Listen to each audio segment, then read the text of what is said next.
Apple company के मालिक Steve jobs, Facebook के मालिक mark Zuckerberg, Julia Roberts, Narendra Modi, Virat Kohli, Anushka Sharma, ऐसी और भी बहुत बड़ी बड़ी हस्तियां नीम करौली बाबा की भक्त हैं। एप्पल के मालिक स्टीव जॉब्स की जब डेथ हुई तो आखिरी समय में उनके तकिए के नीचे नीम करौली बाबा जी की फोटो मिली। नीम करौली बाबा के बारे में कहा जाता है कि वो सबके अंतर्मन की आवाज सुन लेते हैं। भक्त उन्हें हनुमान जी का अवतार मानते हैं। 20वीं सदी के ये इतने महान संत हैं कि देश दुनिया में इनके भक्त चारों तरफ फैले हुए हैं। लोग बताते हैं कि स्टीव जॉब्स पर बाबा की बहुत कृपा थी। स्टीव जॉब्स बाबा के धाम कैची धाम भी आ चुके। स्टीव जॉब्स 1974 में कैची धाम आए थे, लेकिन उस समय बाबा नहीं थे। 1973 में ही बाबा ने समाधि ले ली। स्टीव जॉब्स ने अपने कई इंटरव्यू में ये बात साझा भी की है कि बाबा की उन पर बहुत कृपा रही है। बाबा का दर्शन करने के बाद स्टीव जॉब्स जब वापस गए तो उनकी किस्मत का सितारा ऐसा चमका कि एप्पल दुनिया का नंबर 1 ब्रांड बन गया। बाबा के भक्तों का उन पर इतना विश्वास था कि वो मानते थे कि मनुष्य के रूप में वो साक्षात भगवान थे। नीम करौली बाबा वो सब कुछ कर सकते थे, उनके लिए कुछ भी असंभव नहीं था। विज्ञान की गहरी समझ रखने वाले लोग भी इनके परम भक्त हैं। नीम करौली बाबा की शक्तियाँ, उनके चमत्कार बताते हैं कि वो हनुमान जी के साक्षात अवतार थे। बाबा की ऐसी चमत्कारिक शक्तियाँ मैं आज आपके साथ साझा करने जा रही हूँ, जिसे सुनकर निश्चित ही आपके रोंगटे खड़े हो जाएंगे। बात उस समय की है जब दूसरा विश्व युद्ध चल रहा था। एक दंपत्ति जिनका बेटा इस युद्ध में ब्रिटिश सरकार की ओर से लड़ रहा था और भूटान में तैनात था। युद्ध अपने चरम पर था। समय बीतता जा रहा था। माँ बाप बच्चे की चिंता में आधे हुए जा रहे थे। उन्हें कोई भी खबर नहीं मिल पा रही थी कि उनका बेटा कहाँ है, किस हाल में है।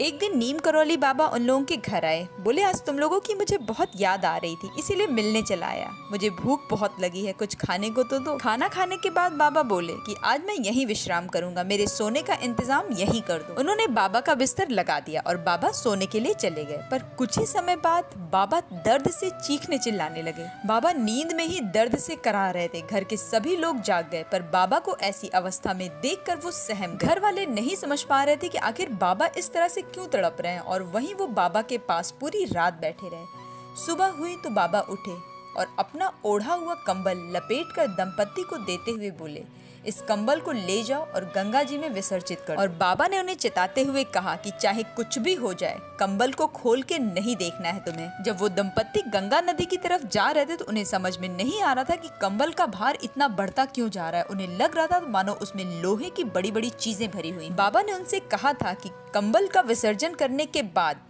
ठीक 1 महीने बाद तारीख लिख करके रख लो, तुम्हारा बेटा तुम्हारी आंखों के सामने होगा। और आप विश्वास नहीं करोगे कि ठीक 1 महीने बाद उनका बेटा सुरक्षित घर वापस आ गया था। घर आने के बाद उनके बेटे ने जो कहानी सुनाई उसे सुनकर सबके होश उड़ गए। बेटे ने बताया कि रात का समय था, हमारी टुकड़ियों पर लगातार गोलियां बरसाई जा रही थी। मेरे साथी जवान गोली लगने की वजह से मारे गए थे। मुझे भी लग गया था कि मैं भी नहीं बचूंगा। मुझे उस समय बस यही लग रहा था कि जैसे कोई अदृश्य सी शक्ति मेरी रक्षा कर रही है। चारों तरफ से गोलियां मुझ पर बरस रही थी, पर एक भी गोली मुझे नहीं लगी। सच कहूं तो मुझे अपने जिंदा होने पर विश्वास ही नहीं हो रहा है। और घर वालों को याद आ गया कि उसी रात बाबा दर्द से कराह रहे थे। इसका मतलब है कि मेरे बेटे को लगने वाली हर गोली बाबा ने अपने ऊपर ले ली। ये घटना उस समय की है जब अंग्रेजों का शासन था। नीम करौली बाबा ट्रेन से एक बार कहीं जा रहे थे। बिना टिकट के वो ट्रेन में चढ़ गए, क्योंकि टिकट खरीदने के लिए उनके पास पैसे नहीं थे। जब टीटी आया और उनसे टिकट दिखाने के लिए कहा तो बाबा ने कहा, मेरे पास तो टिकट है नहीं। टीटी ने गुस्से में आकर बाबा को ट्रेन से नीचे उतार दिया। फिर क्या था, ट्रेन थी कि चलने का नाम ही नहीं ले रही थी। फिर किसी यात्री ने, जो कि बाबा की महिमा से भली भांति परिचित था, उसने कहा, टीटी साहब आज आप लाख जतन कर लो, ये ट्रेन 1 इंच भी यहाँ से नहीं हिलने वाली। वो यात्री बोला कि तुमने जिसे आज नीचे उतारा है वो कोई साधारण व्यक्ति नहीं है, वो बहुत बड़े साधु महात्मा है। शुरू में तो टीटी ने उस यात्री की बात नहीं मानी, अनसुना कर दिया। पर बाद में लाख जतन करने के बाद भी जब ट्रेन स्टार्ट नहीं हो पा रही थी, आखिर थक हार कर टीटी को बाबा से माफी मांगनी पड़ी। उसने बाबा से ट्रेन में वापस बैठने की प्रार्थना की, पर बाबा ने कहा, बैठ तो जाऊंगा, पर मेरी एक शर्त है कि यहाँ पर एक रेलवे स्टेशन तुम्हें बनवाना पड़ेगा। और आज भी आप गूगल पे सर्च कर लीजिए कि वहाँ पर नीम करौली बाबा के नाम से स्टेशन है। बताते हैं कि एक बार धाम में बहुत बड़ा भंडारा चल रहा था। भक्तों की भीड़ लगी हुई थी, पर तभी रसोइया बाबा के पास आया और बोला, महाराज जी घी तो है ही नहीं, हलवा कैसे बनेगा। बाबा ने कहा, चिंता मत करो, एक बड़ा डब्बा ले आओ और क्षिप्रा नदी जो कि पास में ही बह रही थी वहीं से पानी लेकर आओ और पूरे रास्ते राम राम रटते रहना। उस व्यक्ति ने ऐसा ही किया और जब वो पानी का डब्बा लेकर रसोई में पहुंचा तो वो घी में बदल चुका। डिवाइन नेक्टर चैनल पर बाबा की चमत्कारिक शक्तियों का गुणगान करने वाले एक डॉक्टर साहब आते हैं। उनका खुद का अनुभव वो शेयर करते हुए बताते हैं कि जब वो पैदा हुए थे तो उनमें कोई हरकत नहीं हुई। घर में मातम का माहौल छा गया। नीम करौली बाबा का इनके घर आना जाना हुआ करता था। वो उस समय आए हुए थे। जब उन्हें पता चला कि बच्चे में कोई हरकत ही नहीं हो रही है तो उन्होंने बच्चा उनके पास लाने को कहा। बच्चे की बुआ बच्चे को लेकर बाबा जी के पास गई। उन्होंने प्यार से बच्चे के सिर पर हाथ फेरा, उसे अपनी गोद में लिया और थोड़ी ही देर में बच्चे में हरकत होने लगी और वो रोने लगा।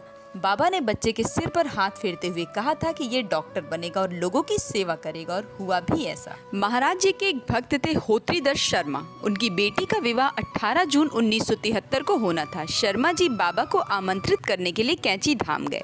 बाबा ने कहा, मेरे लायक कोई काम हो तो अवश्य बताना।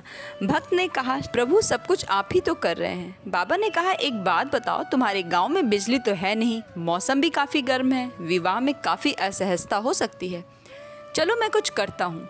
और आप विश्वास नहीं करेंगे कि शादी का समारोह 2 दिन का था और बाबा ने ऐसा चमत्कार दिखलाया कि मौसम पूरी तरह से सुहावना हो गया। एक समय था कि मार्क जुकरबर्ग फेसबुक कंपनी को बेचना चाह रहे थे क्योंकि वो काफी घाटे में जा रही थी। तब एप्पल के मालिक स्टीव जॉब ने उनसे कहा था कि जब तुम्हें कोई रास्ता ना दिखाई दे, चारों तरफ लगे कि अंधकार ही जा रहा है, केवल निराशा और हताशा ही चारों तरफ फैली नजर आ रही, तब एक बार तुम भारत जरूर जाना। वहाँ पर नैनीताल में कैंची धाम आश्रम है, वहाँ जाना। वहाँ नीम करौली बाबा का आश्रम है जो तुम्हें अंदर से एक अलग ही ऊर्जा प्रदान करेगा। स्टीव जॉब्स की इस सलाह के बाद मार्क जुकरबर्ग कैंची धाम आश्रम और उन्होंने ये बात प्रधानमंत्री नरेंद्र मोदी जी के साथ शेयर भी की थी। उत्तर प्रदेश के फिरोजाबाद के अकबरपुर गांव में 1900 के आसपास बाबा जी का जन्म हुआ था। इनका वास्तविक नाम लक्ष्मण नारायण शर्मा था। 11 वर्ष की आयु में ही उनका विवाह कर दिया गया था, पर उनका मन सांसारिक मोह माया में नहीं लग पाया और वो 17 वर्ष की उम्र में ही उन्हें ज्ञान की प्राप्ति हो गई। 1958 में नीम करौली बाबा ने घर त्याग दिया। नीम करौली बाबा को लक्ष्मण दास, हांडी वाले बाबा, तिकोनिया वाले बाबा और तलैया वाले बाबा के नाम से भी जाना जाता है। 11 सितंबर 1973 को बाबा ने वृंदावन में अपना शरीर त्याग करने का फैसला किया। नीम करौली बाबा का वृंदावन में महासमाधि मंदिर भी है, तो जब भी आप वृंदावन जाएं, यहाँ पर जाना बिल्कुल भी ना भूलें। बाबा के भक्त कहते हैं कि बाबा,